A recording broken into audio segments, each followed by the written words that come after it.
ফাঁসির জল্লাদের আত্মা। অন্ধকার রাত। আকাশে চাঁদের আলো ছিল না, শুধু ঘন কালো মেঘের আড়ালে বজ্রপাতের ঝিলিক। গ্রামের প্রান্তে পুরনো ফাঁসির মঞ্চটা দাঁড়িয়ে আছে, যেন একটা নিঃশব্দ প্রহরী। কাঠের তৈরি এই মঞ্চ বহু বছরের জরাজীর্ণতায় ক্ষয়ে গেছে, তবু তার গায়ে লেগে থাকা রক্তের দাগ আর অপেক্ষার গন্ধ যেন এখনও মুছে যায়নি। গ্রামের লোকেরা বলে, ওই ফাঁসির মঞ্চে এখনও জল্লাদের আত্মা ঘুরে বেড়ায়। তার নাম ছিল কালীচরণ, এক নির্মম জল্লাদ, যার হাতে শত শত প্রাণ ফাঁসির দড়িতে ঝুলে শেষ নিঃশ্বাস ত্যাগ করেছে। কালীচরণের গল্প গ্রামে প্রবাদের মতো ছড়িয়ে আছে। বহু বছর আগে, যখন এই অঞ্চল ছিল জমিদারদের রাজত্বে, কালীচরণ ছিল তাদের একনিষ্ঠ দাস। তার মুখে হাসি ছিল না, চোখে ছিল শুধু একটা শীতল নিষ্ঠুরতা। লোকে বলত, তার হাতে যখন কুঠার ওঠে, তখন সে যেন মৃত্যুর দেবতা হয়ে ওঠে।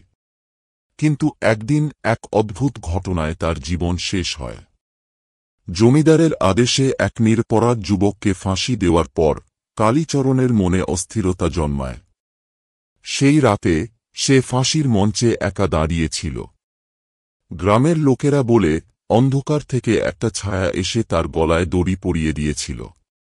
সকালে তার দেহ ঝুলতে দেখা যায়, কিন্তু কে তাকে ফাঁসি দিয়েছিল তা কেউ জানে না। তারপর থেকে ফাঁসির মঞ্চটা অভিশপ্ত হয়ে গেল। যারা রাতে ওই পথ দিয়ে যেত, তারা বলত, কুয়াশার মধ্যে একটা লম্বা ছায়া দেখা যায়। তার হাতে ধরা থাকত একটা মরচেপড়া কুঠার, আর তার চোখে জ্বলত দুটো আগুনের গোলা। কেউ কেউ শুনেছে তার পায়ের শব্দ, ঠক ঠক ঠক, যেন ভারী বুট মাটিতে পড়ছে। আর যারা খুব কাছে গিয়েছে, তারা আর ফিরে আসেনি। গ্রামের কিশোরদের মধ্যে একটা দুঃসাহসিক খেলা ছিল, রাতে ফাঁসির মঞ্চের কাছে গিয়ে কালীচরণকে ডাকা। বেশিরভাগই ভয়ে পালিয়ে আসত, কিন্তু গত সপ্তাহে রঘু নামের এক ছেলে ওই খেলায় জিততে চেয়েছিল। রঘু ছিল গ্রামের দুষ্টু ছেলেদের দলের সর্দার।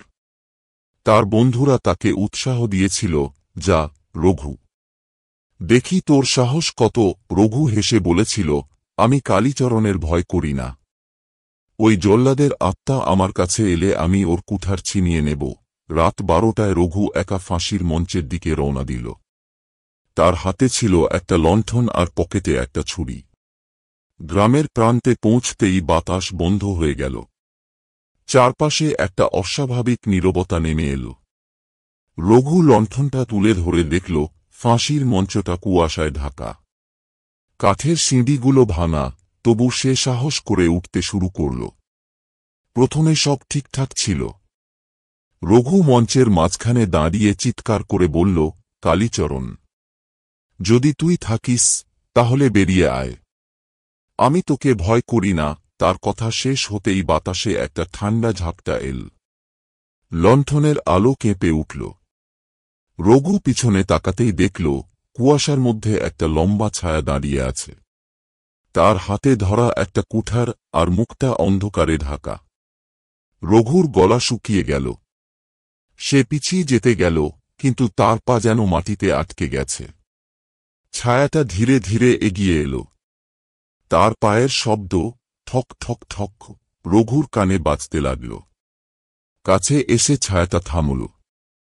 তখন রঘু দেখল, তার মুখে মাংস নেই, শুধু একটা খুলি, আর চোখের কোটরে জ্বলছে দুটো লাল আগুন। কালীচরণের আত্মা তার দিকে তাকিয়ে হাসল, একটা ভয়ঙ্কর, নিঃশব্দ হাসি। রঘু চিৎকার করতে গেল, কিন্তু তার গলা থেকে কোনো শব্দ বেরোল না। কালীচরণ কুঠারটা তুলল। তারপর একটা ঝটকায় সেটা নামিয়ে আনল। রঘুর লণ্ঠনটা মাটিতে পড়ে গেল, আর আলোটা নিভে গেল। পরদিন সকালে রঘুর বন্ধুরা ফাঁসির মঞ্চে গিয়ে দেখল, রঘুর দেহটা মঞ্চের মাঝখানে পড়ে আছে। তার মাথাটা ছিল না, শুধু গলা থেকে রক্ত গড়িয়ে পড়ছিল। লণ্ঠনটা পাশে ভাঙা অবস্থায় পড়েছিল। গ্রামের লোকেরা ভয়ে চিৎকার করে পালাল। কিন্তু একজন বুড়ো, যে অনেকদিন ধরে গ্রামে থাকে, ফিসফিস করে বলল, কালীচরণ ফিরে এসেছে। ওর কুঠার এখনও তৃষ্ণার্ত। তারপর থেকে গ্রামে আর কেউ ফাঁসির মঞ্চের কাছে যায় না।